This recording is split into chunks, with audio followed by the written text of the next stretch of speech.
सुधास kitchen मध्ये आपलं सर्वांचं मनपूर्वक स्वागत आहे। तर आज आपण खस्ता कचोरी पाहणार आहोत, जी की हलवाई सारखी सेम असती। बघू आपण कसं करायचं ते। आता हे 2 वाटी मी मैदा घेणार आहे। हा 1 वाटी झाला, तर हे 2 वाटी मैदा झाला आपला। हा ओवा घेतलाय आपण 1 चमचा, तो असा हातावर चोळून टाकायचा। तर खमंग आणि खुसखुशीत कचोऱ्या कशा होतील ते आज आपण करणार आहोत। तर चवीप्रमाणे मीठ टाकायचं याच्यात। याला असं मध्ये गोल खड्डा तयार करायचा। ज्या वाटीने मैदा घेतला त्याच वाटीने पाव वाटी तेल घालणार आहोत आपण। तेल हे गरम केलेलं नाहीये, थंडच तेल घातले। गरम केलं तर कडक होतात कचोऱ्या, त्याच्यामुळे थंड तेल घालायचं कधी पण। आता हे सगळं मिक्स करायचं, तर व्यवस्थित हाताने मिक्स करून घ्यायच्या पिठाला। तेल किती मिक्स झाले व्यवस्थित। तर आता आपण कचोऱ्या करताना नेहमी कोमट पाणी घ्यायचे, म्हणजे रूम टेम्परेचर प्रमाणे घ्यायचे। जास्त गरम नाही आणि थंड पण नाही, त्यामुळे कचोऱ्या ह्या खस्ता होतात चांगल्या। तर माझ्या छान अशा चांगल्या रेसिपी पाहण्यासाठी नवीन आलेल्यांनी सबस्क्राइब करा आणि व्हिडिओ आवडला तर लाईक करा। आता आपण भिजवून घेतलंय, आधांतरच भिजवून घ्यायचं। असं जास्त गोळा नाही, मोठा गोळा नाही तयार करायचा, आधर भिजवायचं। आता हे झालं आपलं तयार। आपटायचं व्यवस्थित, म्हणजे आपला जो हा उंडा तयार आहे तो नरम होतो आणि छान व्यवस्थित होतात कचोऱ्या। हे बघा, याला असं आपटून आपण नरम गोळा तयार केलाय। हे बघा, आता याला आपण झाकून ठेवणार आहोत, तोपर्यंत मसाला तयार करू कचोऱ्याचा। आपण मसाला तयार करणार आहोत। 1 पळी तेल घातले, त्याच्यामध्ये बडीशोप घालायची। बडीशोपमुळे खमंगपणा येतो। आपली भाजली बडीशोप, त्याच्यामध्ये आपण आता डाळीचे पीठ घालणार आहोत, अर्धी वाटी। खमंग भाजून घ्यायचे डाळीचे पीठ आपल्याला, म्हणजेच बेसन पीठ खमंग भाजून घ्यायचे, व्यवस्थित खमंग भाजून घ्यायचे। जोपर्यंत याचा कलर बदलत नाही तोपर्यंत भाजायचे, म्हणजे जो 3-4 मिनिटं लागतात आपल्याला हे भाजायला। तर मी अजून अर्धा चमचा याच्यात तेल घातलंय, कमी वाटलं म्हणून। हे बघा, हे अशी कन्सिस्टन्सी पाहिजे आपली पिठाची आणि तेलाची। बघा, कलर बदलायला पिवळा होता तो, आता थोडासा लालसर व्हायला। आता होत आलं आपले हे भाजणं। डाळ मी मुगाची 2 तास भिजू घातली, भिजली, स्वच्छ धुवून घेतली। आता हिला हे बघा, अशी डाळ 2 तास भिजू घालून घ्यायची। किंवा घाई गडबड असेल, लवकर करायचं असेल तर तुम्ही याच्यामध्ये गरम पाणी टाकलं तर 1 तासात सुद्धा भिजू शकते डाळ। बेसन मध्ये घालायची डाळ।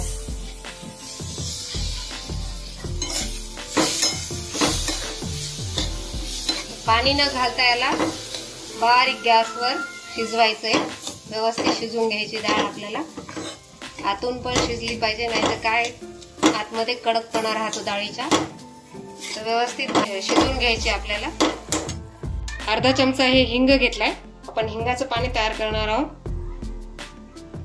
हे बघा, थोडंसं म्हणजे पाव वाटी आपण पाणी तयार केलं हिंगाचं। तर याच्यामध्ये आपण हे हिंगाचं पाणी घालणार आहोत।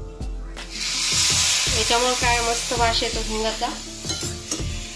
काही जण सुरुवातीला फोडणीमध्ये सुद्धा घालतात हिंग, पण हे असा हिंग पाण्यात भिजून घातल्यामुळे याच्यात छान वास राहतो कितीतरी वेळ, त्याच्यामुळं घालायचं। आणि हे आता 5-7 मिनिटं अजून शिजू द्यायचं, कारण व्यवस्थित डाळ शिजली पाहिजे आपली। तर आपली डाळ भिजल्यामुळे जास्त याला पाणी टाकायची गरज पडली नाही आपल्याला, हिंगाच्या पाण्यात मस्त व्यवस्थित शिजली। आता आपण याच्यात मसाले घालणार आहोत। धने पावडर भरपूर घालायची, तर हे 1.5 चमचा मी धने पावडर घालणार आहे। 1 चमचा तिखट, 1/2 चमचा हळद घालणार आहे। चवीनुसार मीठ घालायचे। आता हे व्यवस्थित एकजीव करायचं, सगळं मिक्स करून। बघा, आपला किती छान मसाला तयार झालाय, खमंग वास सुटला याचा। आता हे झालं तयार आपलं सारण। आता याला आपण डिश मध्ये काढणार आहोत। 2 मिनिटं याला थंड होऊ द्यायचं। तर आपलं सारण होस तर 10-15 मिनिटात हे झालं आपलं भिजवलेलं. नरम झालाय गोळा व्यवस्थित. आता आपण याला कचोऱ्या करायला घेऊया. आता याचे आपण गोळे तयार करणार. हे एवढ्या साईज मध्ये घ्यायचे आपल्याला गोळे तोडून सगळे.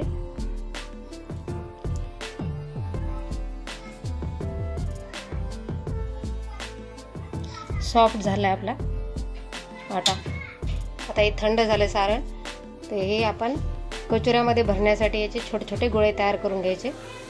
हे बघा असे गोळे तयार करून घ्यायचे कचोऱ्यामध्ये घालण्यासाठी. तर कचोरीचा असा आल्हाद भाग सगळ्या साईडने व्यवस्थित दाबून घ्यायचं. हे बघा व्यवस्थित असं फिरून घ्यायचं आणि मध्ये पातळ वितळ बिलकुल होऊ द्यायचं नाही. एक सारखं पाहिजे.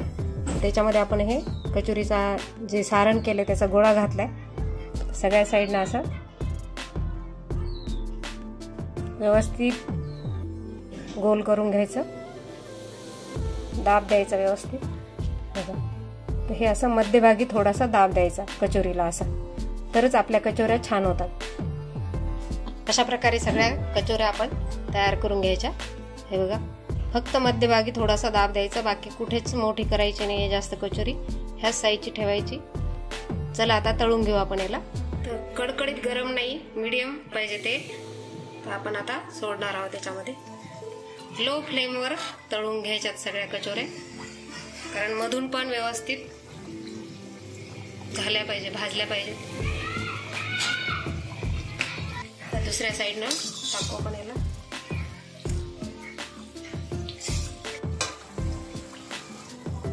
तर आपण काढून घेणार आहोत. झाल्यात आपल्या कचोऱ्या.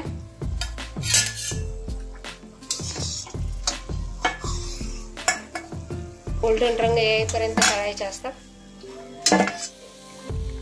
आपल्या कचोऱ्या तयार झाल्यात. मस्त खमंग आणि खुसखुशीत झाल्यात. तर व्यवस्थित सगळीकडे सारण पण लागलेलं आहे. बघा तुम्ही पण करून. खस्ता कचोरी